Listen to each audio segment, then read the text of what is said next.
let's start talking about Nippon Sangoku, Episode 8. Nippon Sangoku Episode 8 starts with a summary in that Wajima and Ryuman are going to face off, and then shows Wajima practicing shooting a bow and having flashbacks of all the dead people from the coup, and then shooting a snake through its mouth roof. And I'm sure there's some symbolism there, and it meant something, but I didn't understand it. I thought it was cool, but I don't know where the snake comes into play here. And I know the whole idea of like the tiger versus the dragon is like a big Asian symbolism of some sort. I'm not up to date on it. I don't know exactly what it means. So I'm sure maybe the snake plays a part in there or something. Or maybe the snake is showing like Ryuman's intentions of stuff. I would assume that in somewhere along the lines, snakes are the closest thing to our current version of like the dragon,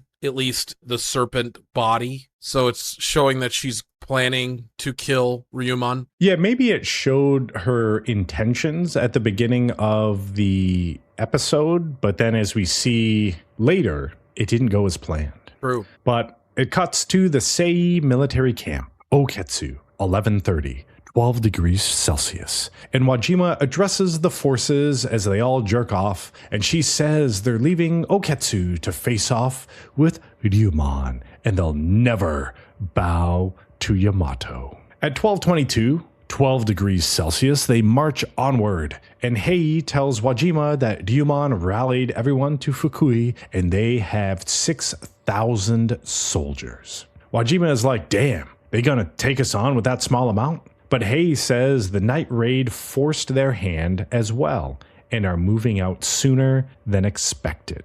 Wajima is like, that was my bad leaving that to Nagao, and we lost 2,000 soldiers in Oketsu. And in the lands they annexed, Yamato civilians are being murdered and essayed, but to keep morale up, we can't punish our soldiers for doing that, and we gotta take out Ryuman. So this becomes important next episode, where they're identifying all of these things that are happening, but then Wajima is not taking any action on what her soldiers are doing to the civilians of the Yamato regions that they conquered. Mm-hmm. So just keep that in mind as you move into next episode. The narrator says the Sei army moved down the Kuzuru River, and Wajima split her forces in two. One to cut off the river, and the other to take the abandoned Maruoka and Awara castles, thus establishing a front along the Dai-Shoji River, which is cutting off Nagamine and the returning Yamato forces from Kanazawa, and putting the Ryuman forces in a pickle.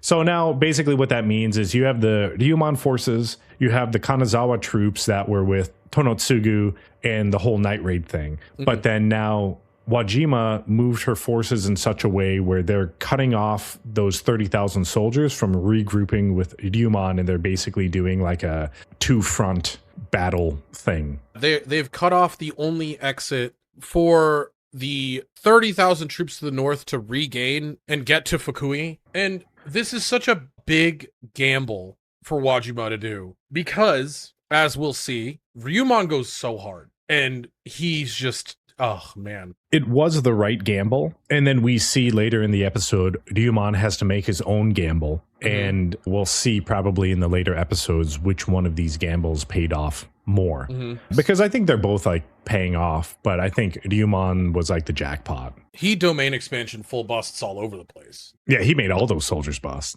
Yeah, he did. Cuts to Reihoku Fukui, 7:01 p.m. And they're having a general's meeting, and two dudes are mad that they aren't taking action as Sei pillages Oketsu. But Ryuman is like, nah, we barricade. And everyone is like, we can't do that because if reinforcements come, Denki will fuck you. Ryuman is like, nope, nothing to discuss. Get the civilians to the castle and return to your posts. And then he's like, Kaku, you got something to say? Kaku says the night raid was unexpected on their side, and Sugo and Tonotsugu had to retreat due to injury, and the 30,000 soldiers with Nagamine had been cut off. But thanks to Aoteru, they don't have to worry about supplies because of the farmer soldier program. Right now, Sei is unsettled, losing Nagao, and are out for revenge, and Kaku is like, time to bet on that plan. And Moriyama, that is the dude that said they should defect to Sei, and he had the jerk-off Wajima material, has made his decision. And even though he wanted to defect, he served you for 15 years, so he'll do his duty, and we leave the rest to Aoteru. I am so excited for this show. Everything about this show, all the guessing we do, and like the payoffs, they're so good.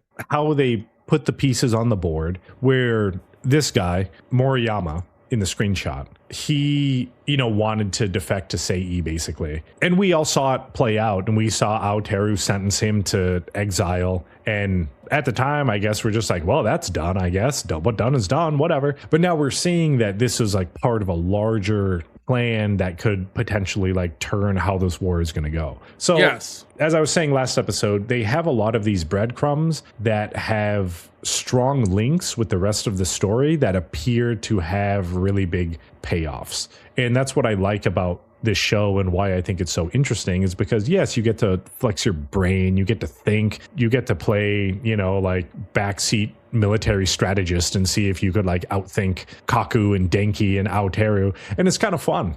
Ryumon is like sick. Proceed as planned. But if Sei attacks tonight, we won't be able to protect our people. And this operation is for nothing. But Ryumon says the castle is at your command, Kaku. You have the bridge, number 1, and have my tea and kimono prepared. I'm going to buy time at the Kuzuru River. Thanks, Picard. Kaku is like, shit. Ryumon, you smart. And if the enemy is smart, then our victory is certain. But if our enemy is unskilled in war, then you might lose more than your left eye. And Ryumon is like, going out in battle is sick. And it's not death that we should fear.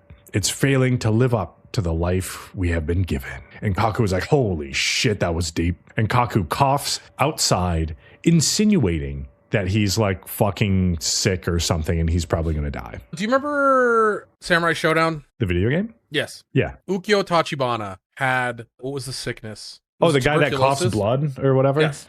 Yeah. That's exactly what I assume is happening here. Oh, so Kaku is just going to become like a terminally ill samurai and just frag out? I think that is what's going to happen, is that he is living his life to the fullest as best he can right now, knowing that he's unwell. And now that we know that he's somewhat unwell, I think that he's going to go before Ryumon goes. What's funny is he probably, just like stubbed his toe, but now that they have no medicine technology, he's just going to die. Yeah. I mean, it is the post-nuclear war future. He stubbed his toe and now he has leprosy or some shit. Yeah. But it cuts to Maruoka Castle, 7:52 p.m. 10 degrees Celsius. And the Sei commanders are having a meeting, and they say their Yamato spy says all they're doing is barricading and show no signs of advancing. And they're like, we should strike tonight. But a messenger rolls up and is like, holy shit, it's Ryumon. He's at Kuzuru River, and he's fucking alone. So it cuts to Kuzuru River, 8:32 p.m., 10 degrees Celsius. And Ryumon is chilling in his kimono. Just so everyone's clear. It's cold as fuck, all right? 10 degrees Celsius in freedom units is like, what, 40, 50 degrees out? That's not that bad. That's cold, brother. It's cold. I know you live in Detroit where it's cold all the time. It's so cold in the D. But out here in the desert where I live, it only gets cold at nighttime. And during the day, it's like 90 fucking degrees right now. Hot as balls. And you're just chilling on your tatami mat. I'm getting ready my kimono, to do a tea ceremony. Yep. I'm fucking washing the inside of that fucking shit. I'm like, yo, who wants some? Ryumon is chilling in his kimono on a tatami mat with some tea. And Wajima and Sei troops roll up. And Ryumon is doing a tea ceremony. Wajima is like, hey, what do you think? And they're like, number 32 of 36 stratagems, the empty fort. And it's to lure the enemy in. And we can't see the other side. So if he has forces waiting on the other side of the bridge, we're fucked. Okay, so to backtrack a little bit, they also talked about before Ryumon came out here. Ryumon was talking about the weather and shit. So he knew that it was foggy as fuck right now. And then he also knew that this bridge is like what they would be crossing. So he's pretty much standing out there by himself. But they don't know that because they can't see across the bridge. They can't see through the fog. They have no scouts. Like you're playing poker. Like, are you bluffing? Like, yes. Ryumon just went all in. Yeah. And they're like, are you bluffing? And Ryumon's like, I don't know. Am I? I'm fucking crazy. But this is what's going on right now and why this scene is super important, because they are deciding that, okay, if we roll up and we just like kill Ryumon right now, like, how do we know that the Borderland Corps isn't just going to run out and just ambush us? And even though they only have 60K or 6,000 soldiers, sorry. And right now, she didn't take the whole army, obviously, right? So she probably has a subset of however many soldiers she has. They could potentially, like, both commanders could just die in this instant right now. And that's what Kaku was saying before, where if the person we're up against is actually skilled in war, they're going to take this seriously and understand, like, the consequences. But if we're against a bunch of fucking barbarians, they're just going to run right through this bridge, and then Ryumon's dead, and then everyone on the other side, there's no one fucking there, and they'll just keep going, and then they're going to get taken over. So that was the importance of these two scenes and why Kaku was going through all of that shit, because they basically bet that Wajima wasn't a complete idiot. But through this scene, now, even though she was doing the smart thing, it now makes her look like an idiot. Okay, so for what they talk about as well is Wajima's second in command says, if you don't kill him here, you're gonna lose morale with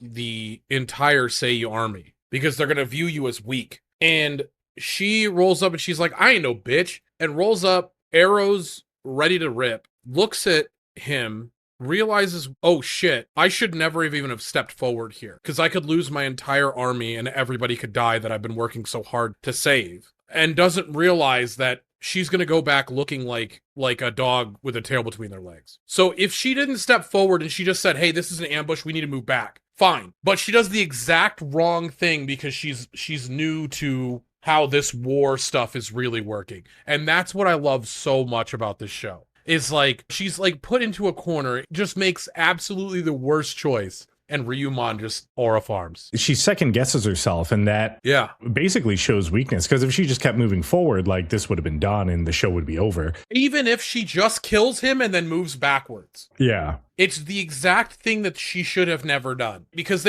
she could have killed him and then sent scouts out and been like, okay, now we make the choice whether or not. Let's keep moving through the notes, because that is covered too. Wajima's like, this is a bluff, or is he planning to ambush us? But Hei says this stratagem is usually a last-ditch gambit, and Wajima is like, go tell our forces we're going to advance. They walk down the bridge and barricade up in front of Ryumon, who is still just sitting there making tea, and Hei is like, we're well within range for a barrage, but it's just Ryumon chillin'. And if Wajima leaves, to others it could damage your reputation as a commander, and our nation is built on your command, so you gotta take him down with your own hands. Wajima rolls up, gets off of her horse, and draws her bow at Ryumon as he's still just hanging out making fucking tea, and she's like, you could apologize to my father in hell. But then the wind blows, and she misses,